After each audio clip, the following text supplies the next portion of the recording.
당시 상황을 좀 말씀해 주셔야 될 것 같아요. 방송에서 난리가 나고 경황이 없을 때 잠수사분들은 어떻게 투입됐는지 일단 그게 궁금합니다. 네. 저는 일단 20일 날 투입이 됐고요. 4월 20일. 네, 4월 20일 날. 18일 날 그 선배로부터 전화를 받았어요. 그 세월호 현장에 가자고.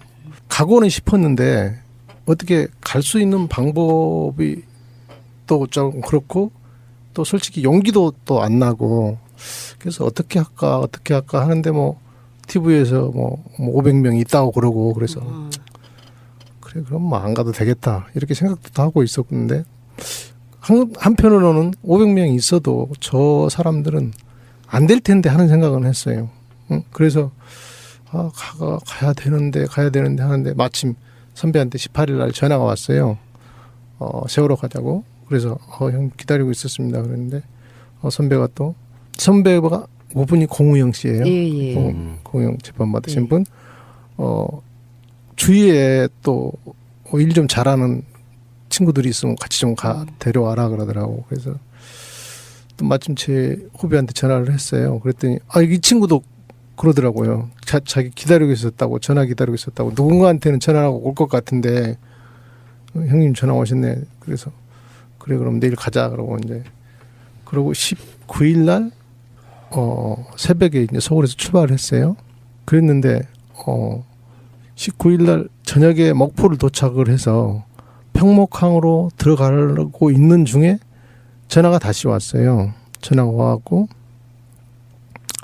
해경 경비정이 평목항에서 출발을 해버려서 지금 못 들어간다. 내일 아침에 들어와라.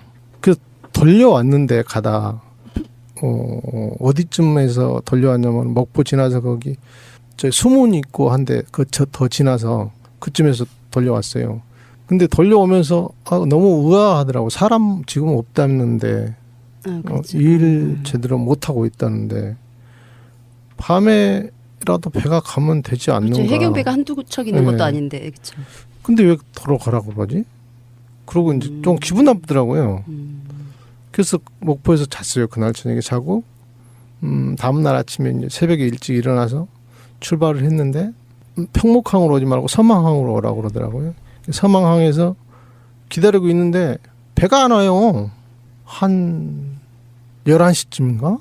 새벽부터 가서 11시쯤이나 돼서 배가 온 것 같아요. 그래서 그때쯤 들어갔는데 삼천 고함으로 내려가더라고요. 삼천 고함에서 이제 뭐 간단하게 뭐 썼던가 뭐 그랬던 것 같아요. 그러고 갔는데 그러고 이제 그때 그날까지 다이빙을 이렇게 세 사람이 하고 있더라고요. 세 사람이. 그러니까 뭐 그 500명 있는 사람들 많은 있었지만은 정작 일할 수 있는 사람은 없었고 그 전날 그러니까 우리보다 먼저 들어간 동료 3명이서 그날 저녁에 작업을 했대요. 해경하고 해군이 아니고 민간 잠수사 3분이 그때까지 잠수를 하고 있으셨다고요? 네, 그 전날 이제 잠수해서 그 전날 처음 수습을 한 거예요. 19일 날 세구. 네. 그게 저희 이제 먼저 간 동료 3사람이에요. 그래서 그 전날 그날까지 배가 그러니까 한국해양기술이라는 배에서 다 잠수를 했더라고요. 바지선이 없어서 바지선이 없어갖고. 네. 그런데 이제 우리 가니까 바지선을 이제 오후에 세팅을 하고 금호 바지선. 네, 금호 바지선 세팅을 하고 이제 삼천 고함에서 대기하고 있다가 세팅 끝나고 나니까 바로 가서 다이빙을 했죠. 근데 바로 가서 물시간에 맞춰서 세팅을 하고 물시간에 맞춰서 거의 들어갔으니까요. 들어가서 뭐 10분 정도 있다가 잠수복을 갈아입고 제가 아마 다이빙을 한 것 같아요. 그랬는데 뭐를 느꼈냐면요. 이거는 너무나 질서도 없고 그야말로 아비규환이구나. 우리 잠수할 시간이 돼서 잠수를 하려고 그러니까 들어가려고 하니까 한 100명 정도가 배로 올라와요. 한 100명 정도가 배로 올라오는데 전부 다 팔짱 끼고 구경하고 있어요. 그래서 우리 3명 갖고 3명이 있었고 6명이 잠수를 하는데 구경하고 있는 사람은 100명이에요. 그분들이 누구신가요? 구경하시는 분들. 그 사람들이 누구냐면은 먼저 갔던 그러니까 그 아마추어 다이버들 네네. 또 해경 교대 근무자들. 해경은 아마 3교대로 한 것 같더라고요. 교대 근무자들. 네. 근데 전부 다 팔짱만 끼고 있어요.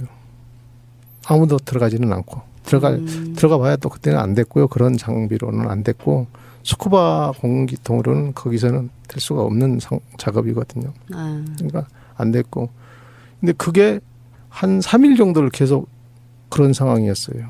그러니까 물이 멈춰서 일할 시간대쯤 되면은 막 진짜 이런 말 하면 좀 그렇지만 방송에서 개떼같이 올려오는 거예요. 일을 하지도 않고 그거를 해경이 통제를 한 게 아니라 유가족의 네. 호근 씨가 하루 이틀 이렇게 보니까 필요 없는 사람들이 그 사람들이 보니까 너무 복잡하고 그러니까 배를 이렇게 접안을 하려고 그러면은 못 접안하게 하더라고요.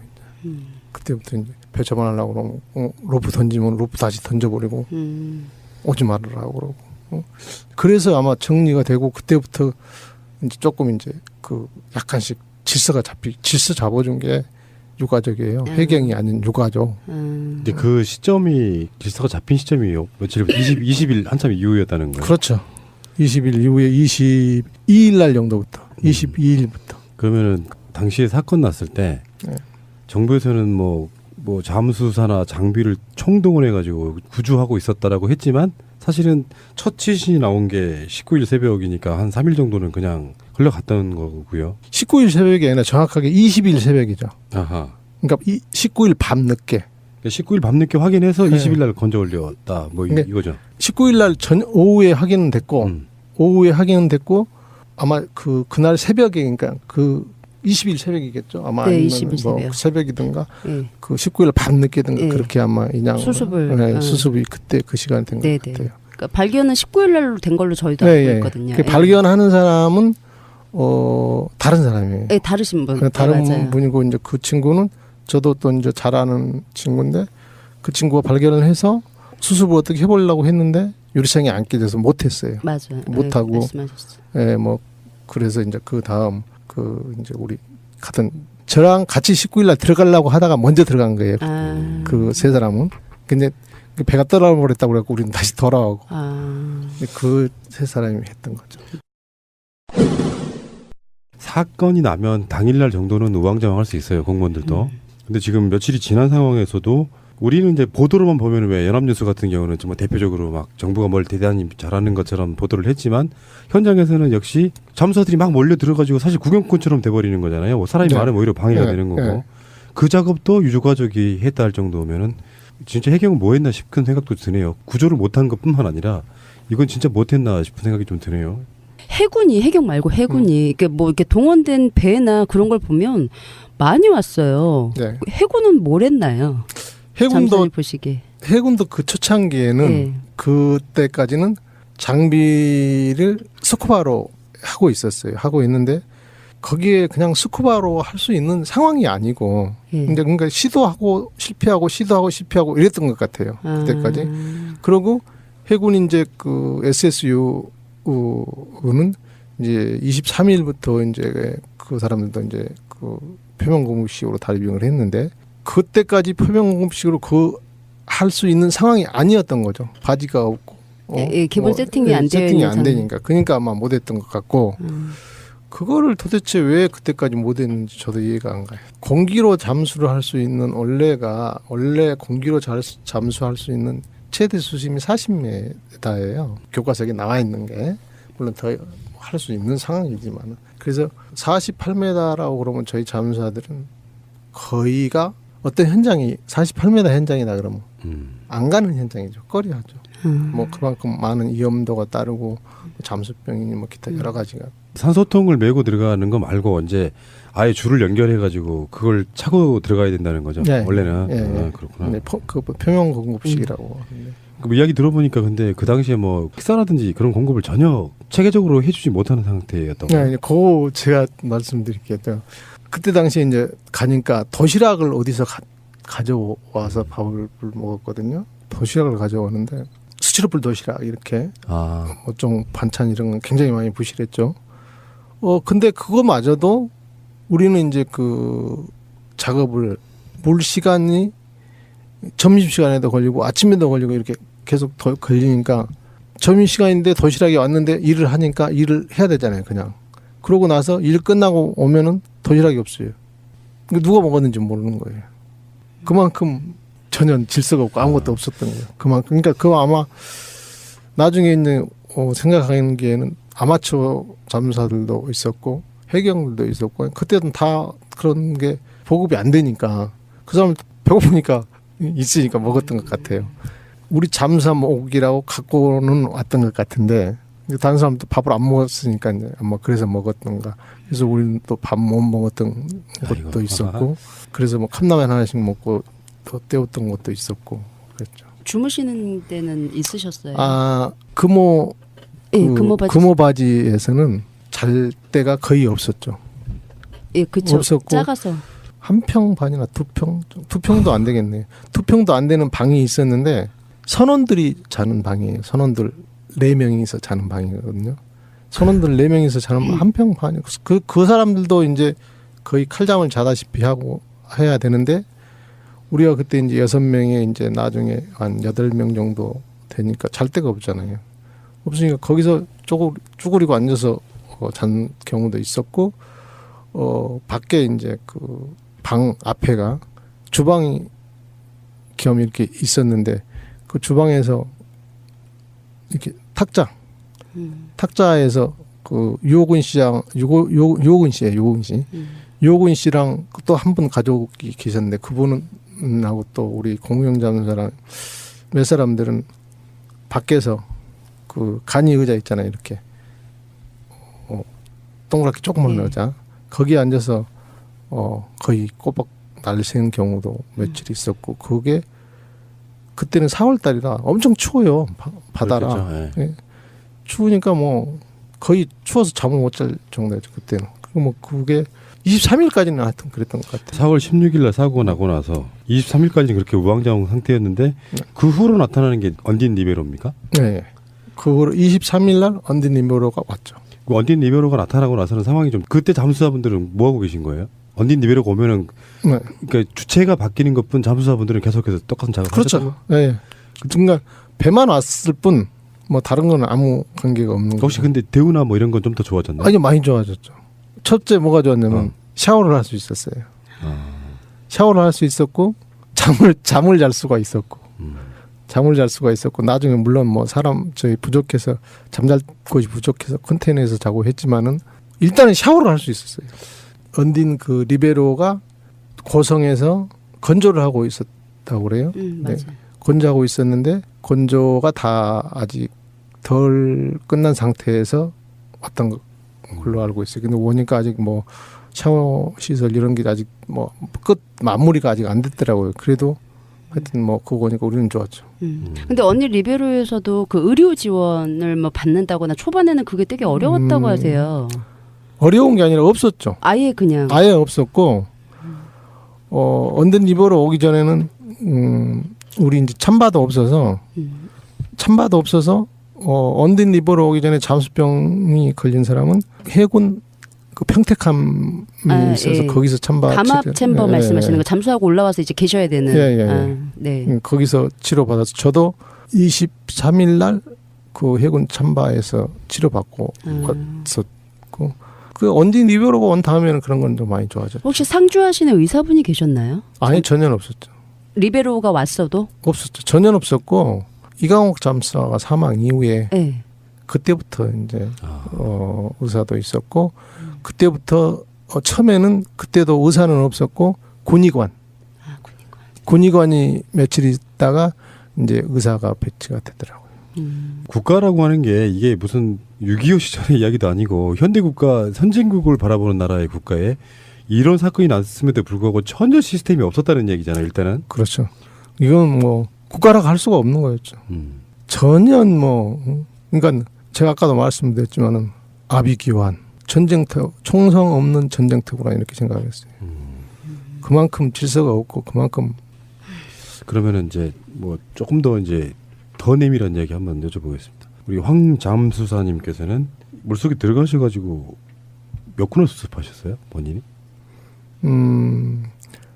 제가 수습한 사람은 정확하게 잘 모르겠어요. 그리고 저희들은 내가 몇 골을 수습했다 이거는 좀 같이 이야기하기가 싫고요. 그거는 아닌 것 같고 내가 수습을 하기 위해서는 앞 사람이 수습하게끔 만들어줬고 또 뭐 길을 개척해 놓고 그러니까 우리 전체가 다 하는 거지 그렇죠. 내가 한다 이거는 좀 아닌 것 같아요. 그러니까 얼마나 아비규환인지를 한번 여쭤보려고. 네. 근데 그 질문한 이제 이유는 이런 거예요. 그 아무리 뭐 냉혈 인간이라고 해도 네. 그런 사람은 사실 존재하지 않지만 자발적으로 내 새끼들 빠진 것 같은 느낌에 달려가셔가지고 결국에는 그런 것들을 보고 한다는 것 자체가 사실은 엄청난 고통이잖아요. 예.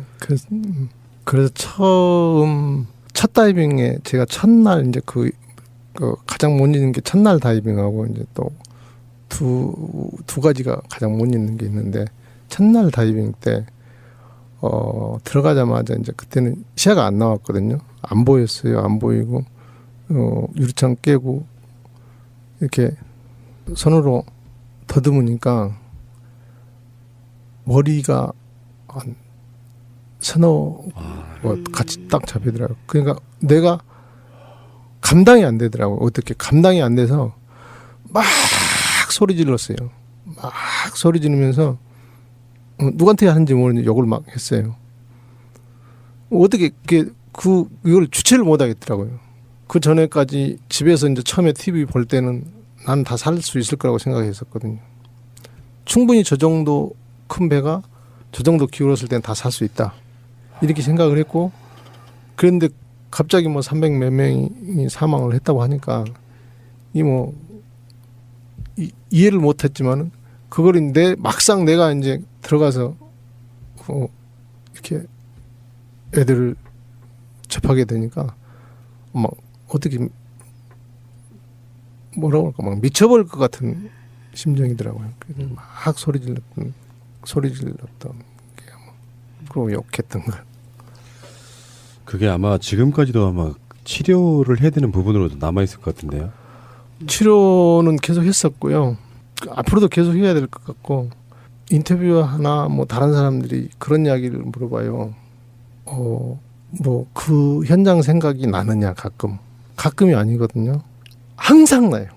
그 생각이 나는 게 항상 눈 뜨나 감으나 항상 그거는 생각이 나는 거고 이게 뭐 트라우마 이야기하고 있는데 그 트라우마가 그걸 항상 생각이 나는 게 아니라 내서 그 트라우마가 있는 게 아니라 제 같은 경우에는 감정 조절 안 되는 거, 잠 안 오는 거, 뭐 이런 거가 좀 된 것 같아요. 감정 조절 가장 못 하고 있어요. 아까 그 말씀하셨던 그 머리가 몇 구가 잡히더라는 그게 아마 굉장한 충격이었던 것 같아요. 혹시 잠수사님은 30년 정도 하시면서 주로 하셨던 일이 이런 일은 아니었을 거 아닙니까?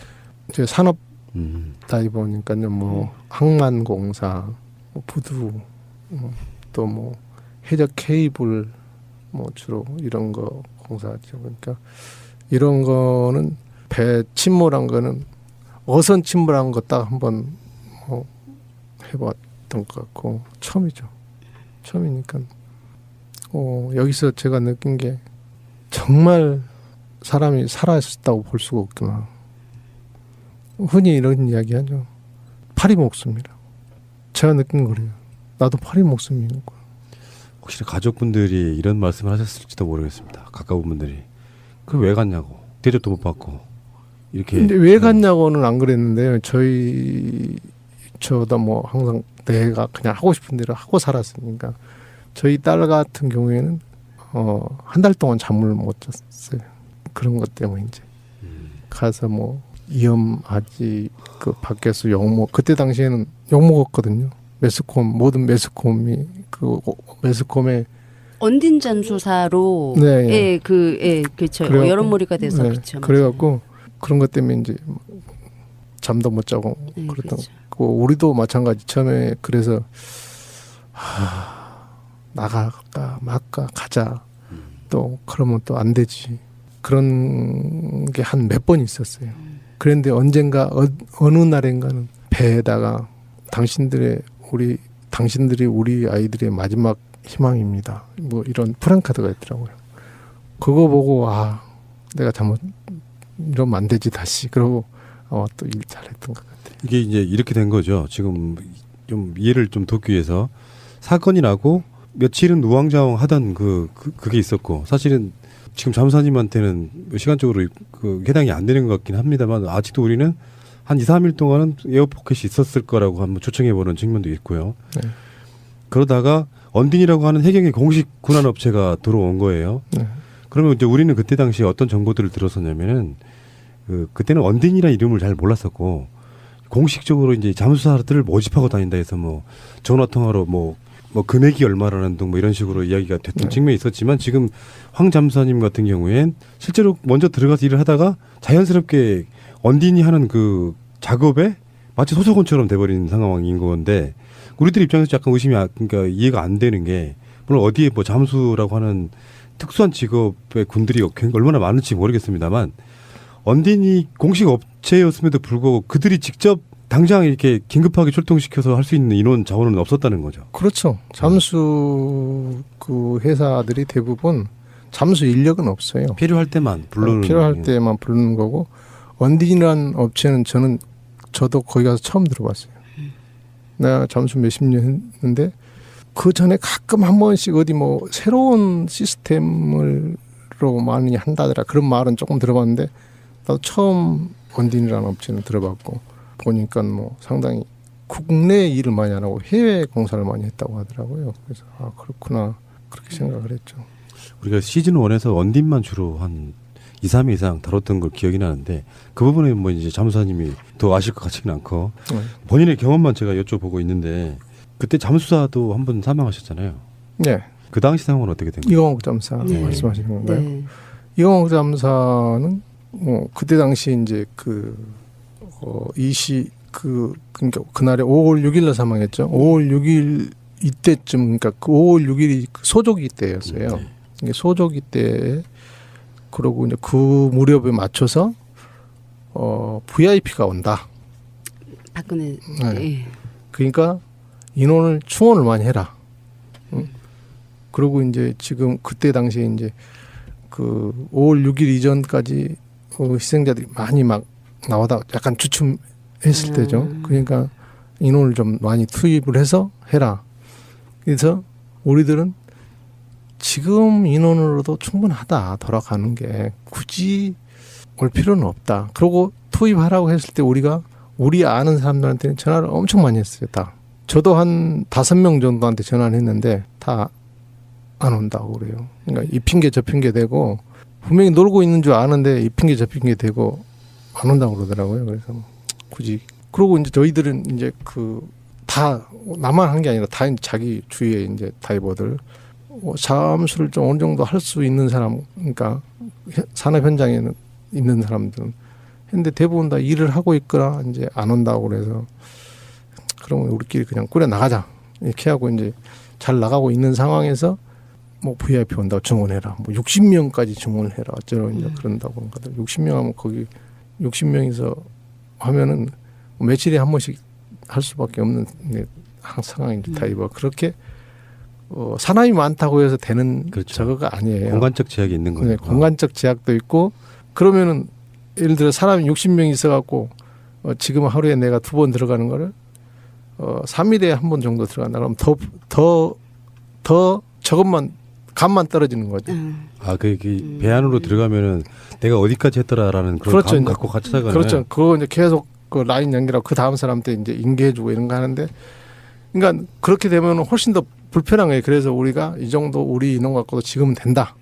그러니까 괜찮다. 하는데도 자꾸 인원을 충원을 하라고 그래서 그 전날인가 그 전날에도 그 평목항으로 우리 다이버가 면접을 하러 갔어요.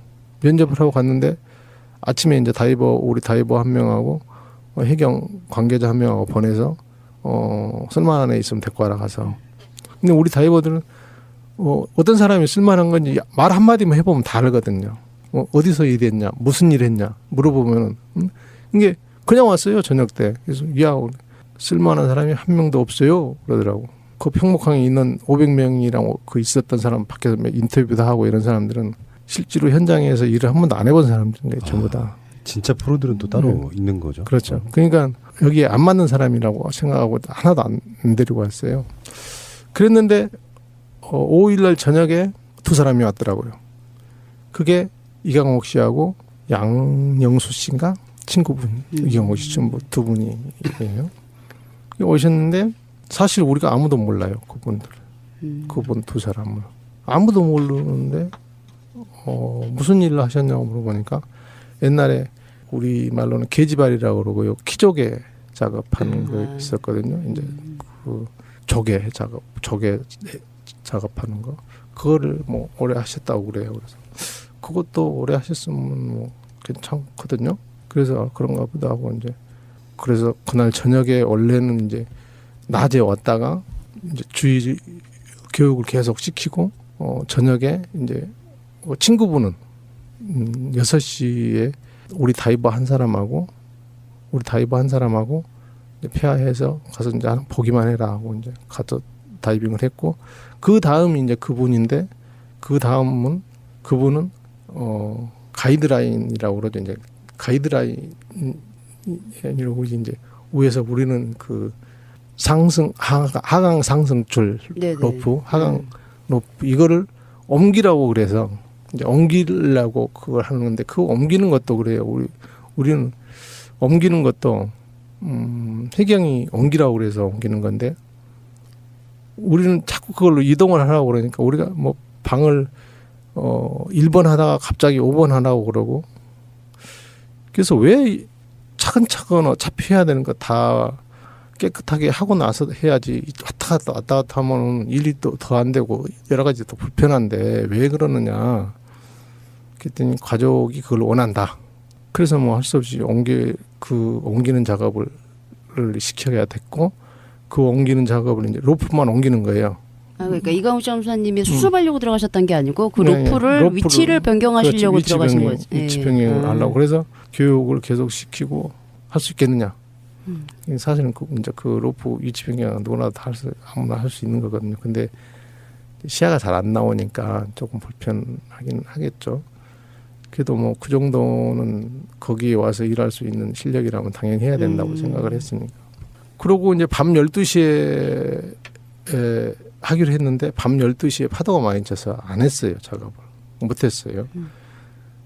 그랬는데 이제 새벽 그다음 6시 타임에 이강옥 잠사가 들어가서 어떤 사망을 하게 됐는데 저희들도 그 원인을 모르겠어요.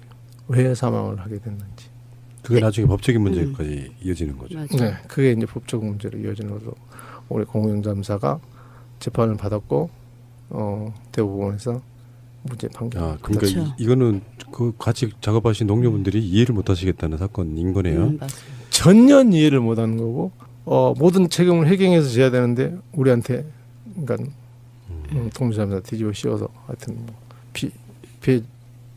해경이 고소를 했죠. 네. 민간 잠사분을. 민간잠사 네, 김석균하고가 이게 고소를 했어요. 공무영 씨를 고소를 했죠. 네. 그런 순간이 되면은 어떤 국민도 그런 자리에 안 갑니다. 그 당시 상황을 좀 말씀해 주셔야 될 것 같아요. 방송에서 난리가 나고 경황이 없을 때 잠수사분들은 어떻게 투입됐는지 일단 그게 궁금합니다. 네. 저는 일단 20일 날 투입이 됐고요. 4월 20일. 네, 4월 20일 날 18일 날 그 선배로부터 전화를 받았어요. 그 세월호 현장에 가자고. 가고는 싶었는데 어떻게 갈 수 있는 방법이 또 좀 그렇고 또 솔직히 용기도 또 안 나고 그래서 어떻게 할까 하는데 뭐 TV에서 뭐 500명 있다고 그러고 그래서 그래 그럼 뭐 안 가도 되겠다 이렇게 생각도 하고 있었는데 한편으로는 500명이 있어도 저 사람들은 안 될 텐데 하는 생각은 했어요. 그래서 가야 되는데 하는데 마침 선배한테 18일 날 전화가 왔어요. 세월호 가자고. 그래서 형 기다리고 있었습니다. 그랬는데 선배가 그분이 공우영 씨예요. 예. 공우영 재판 받으신 분.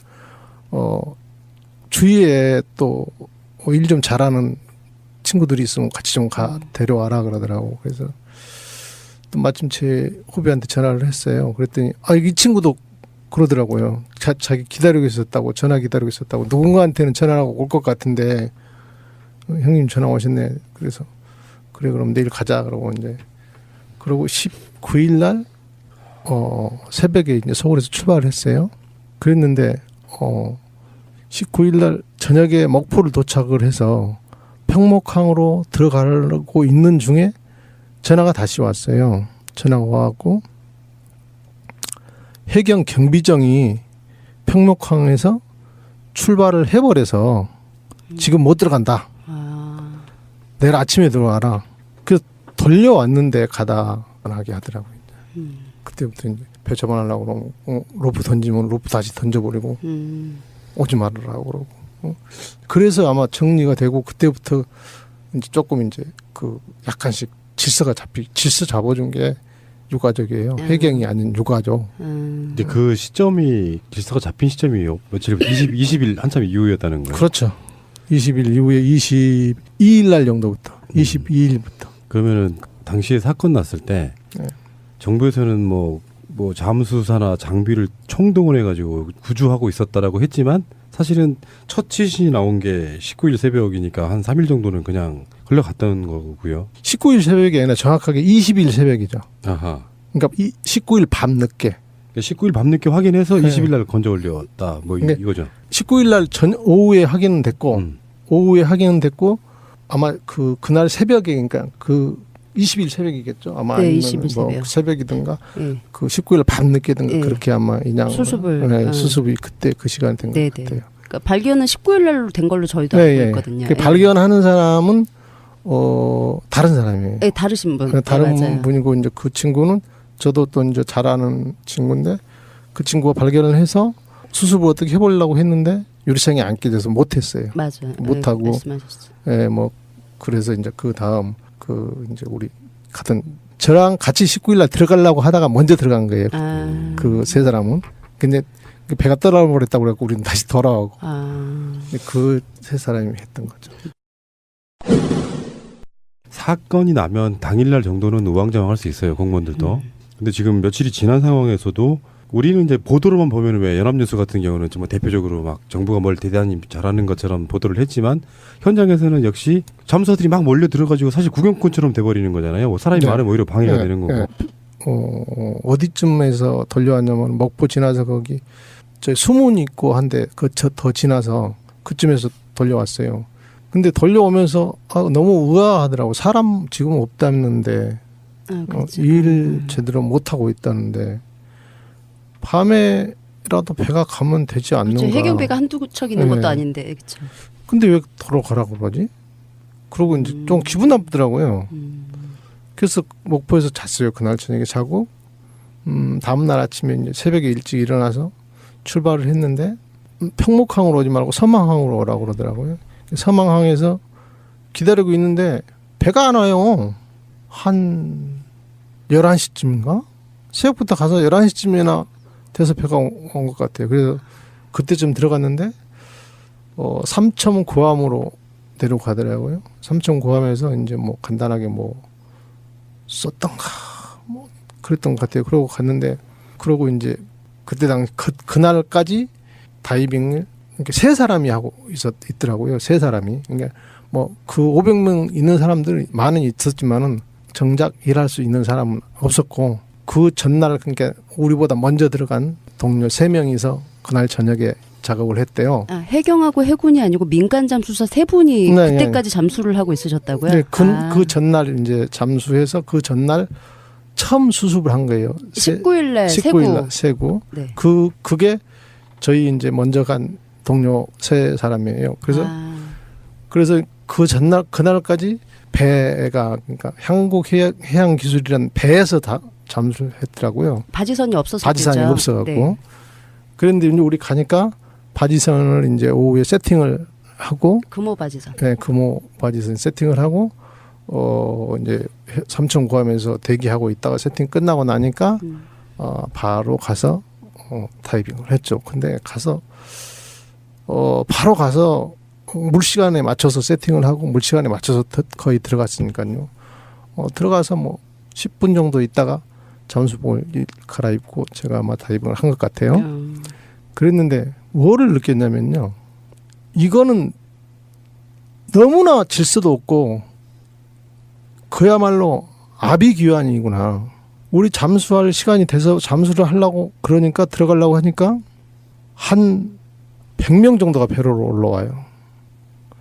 한 100명 정도가 배로 올라오는데 전부 다 팔짱 끼고 구경하고 있어요. 그래서 우리 3명 갖고 3명이 있었고 6명이 잠수를 하는데 구경하고 있는 사람은 100명이에요. 그분들이 누구신가요? 구경하시는 분들. 그 사람들이 누구냐면은 면접 갔던 그러니까 그 아마추어 다이버들 네네. 또 해경 교대 근무자들. 해경은 아마 3교대로 한 것 같더라고요. 교대 근무자들. 네. 근데 전부 다 팔짱만 끼고 있어요. 아무도 들어가지는 않고 들어가 봐야 또 그때는 안 됐고요. 그런 장비로는 안 됐고 스쿠바 공기통으로는 거기서는 될 수가 없는 작업이거든요. 아. 그러니까 안 됐고 근데 그게 한 3일 정도를 계속 그런 상황이었어요. 그러니까 물이 멈춰서 일할 시간대쯤 되면은 막 진짜 이런 말 하면 좀 그렇지만 방송에서 개떼같이 올려오는 거예요. 일을 하지도 않고 그거를 해경이 통제를 한 게 아니라 유가족의 네. 호근 씨가 네. 하루 이틀 이렇게 보니까 필요 없는 사람들이 그 사람들이 보니까 네. 너무 복잡하고 그러니까 배를 이렇게 접안을 하려고 그러면은 못 접안. 그 작업도 유가족이 했다 할 정도면은 진짜 해경은 뭐 했나 싶은 생각도 드네요. 구조를 못한 것뿐만 아니라 이건 진짜 못했나 싶은 생각이 좀 드네요. 해군이 해경 말고 해군이 이게 뭐 이렇게 동원된 배나 그런 걸 보면 많이 왔어요. 네. 해군은 뭘 했나요? 해군도 잠수님 보시기에. 그 초창기에는 네. 그때까지는 장비를 스쿠바로 하고 있었어요. 하고 있는데 거기에 그냥 스쿠바로 할 수 있는 상황이 아니고 예. 근데 그러니까 시도하고 실패하고 이랬던 것 같아요. 그때까지. 그리고 해군 이제 그 SSU는 이제 23일부터 이제 그 사람들도 이제 그 표면 공급식으로 다이빙을 했는데 그때까지 표면 공급식으로 그 할 수 있는 상황이 아니었던 거죠. 바지가 없고 예, 기본 세팅이 안 되어 세팅이 있는 안 상황. 되니까 그러니까 아마 못했던 것 같고 그거를 도대체 왜 그때까지 못했는지 저도 이해가 안 가요. 공기로 잠수를 할 수 있는 원래 공기로 잠수할 수 있는 최대 수심이 40m예요. 교과서에 나와 있는 게 물론 더 할 수 있는 상황이지만 그래서 48m라고 그러면 저희 잠수사들은 거의가 어떤 현장이 48m 현장이다 그러면 안 가는 현장이죠. 꺼려하죠. 뭐 그만큼 많은 위험도가 따르고 잠수병이니 뭐 기타 여러 가지가. 산소통을 메고 들어가는 거 말고 이제 아예 줄을 연결해 가지고 그걸 차고 들어가야 된다는 거죠. 네. 원래는. 예, 예. 아, 그렇구나. 네, 그 표면 공급식이라고. 하는데. 그 이야기 들어보니까 근데 그 당시에 뭐 식사라든지 그런 공급을 전혀 체계적으로 해주지 못하는 상태였던 거예요. 네, 그거 제가 말씀드릴게요. 그때 당시에 이제 가니까 도시락을 어디서 가져와서 밥을 먹었거든요. 도시락을 가져오는데 스티로폴 도시락 이렇게 아, 뭐 좀 반찬 이런 건 굉장히 많이 부실했죠. 근데 그거마저도 우리는 이제 그